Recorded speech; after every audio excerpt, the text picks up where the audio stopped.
Tonight, the government's top doctor assaulted on a London street. And I speak to actor Michael Sheen about the project he's funding to increase diversity in the media, his return to the London stage, a brush with COVID, and his message for England's footballers. Good evening. He's been one of the most prominent public figures during the pandemic, and that has once again made Professor Chris Whitty a target for abuse. Police are investigating after footage was shared showing the chief medical officer being grabbed by two men in a park in London.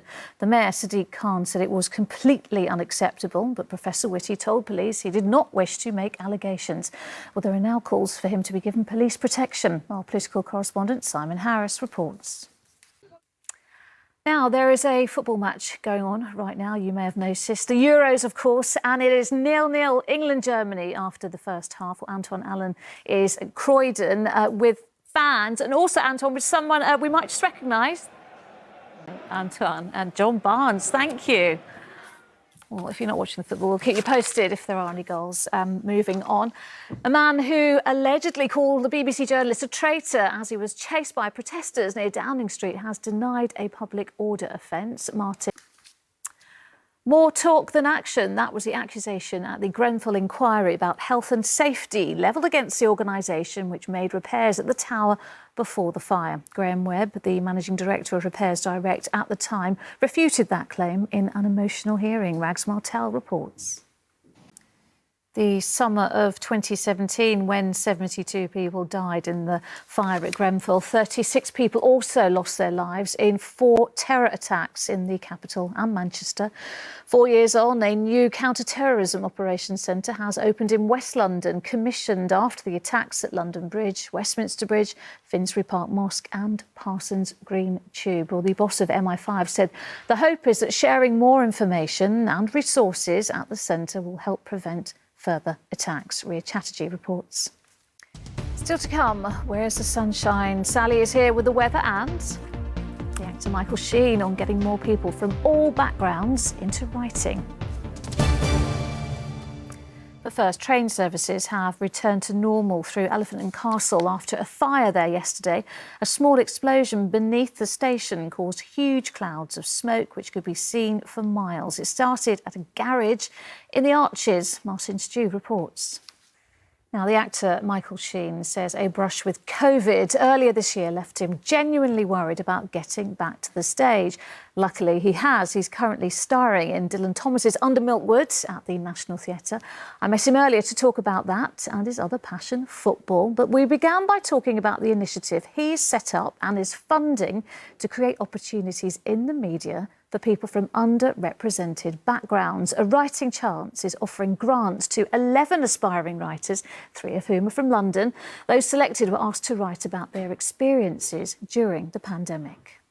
It's actually one of the best pieces of writing I've ever read. And I thought, well, is there a way to do this on a national level? What experience gives people an opportunity? It gives people, it translates into confidence. Yeah. It can undermine your confidence as to whether that's something for you. You talked about the pandemic exposing inequalities generally, whether it be education, our healthcare system, or now time to really seriously address those inequalities. Yeah. It made it very clear who we rely on, who we need. Great to talk about how important it is. It's great to go out and clap, but it's... You played a Prime Minister before.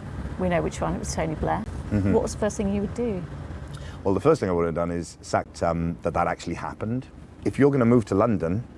Let's talk about acting then. OK. Because you're back on the London stage. Amazing. Under Milkwood. It's incredible. So that's exciting. But also as an actor, if you're going to get on the Olivier stage and do Under Milk... Now, we know that you're from Wales and you're a Welshman, and very yes. proudly so. But you could have spent a lot more time in London, couldn't you? Because you nearly played for Arsenal Youth. Am I right? Yeah, well, when I was 12, do trials and all that kind of stuff, probably at my peak at 12. It was all downhill from there, truth be told. So I think I made the right decision. Yeah. You know, I'm glad things went the way they did. But at the time, I was livid. So you played a Prime Minister. You played a football manager. You see where I'm going with this? I do see where you're going, yeah. Good, good. So you were Gareth Southgate tonight. What would you be saying to the team? Which is exactly what, part of the initiative, and then having the opportunity. Let's hope so. Michael Sheen, it's been absolutely lovely to talk to you.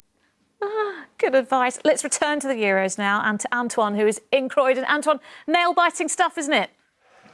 Well, now, we don't know if football is coming home yet, but we do know Patrick Vieira is coming back to the Premier League. He's set to...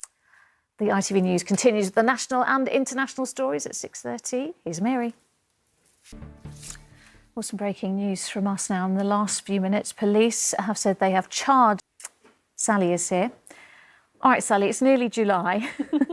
And I wore my coat. Oh, gosh, how many left my umbrella yesterday at a store? Yeah, one of mine. Burn.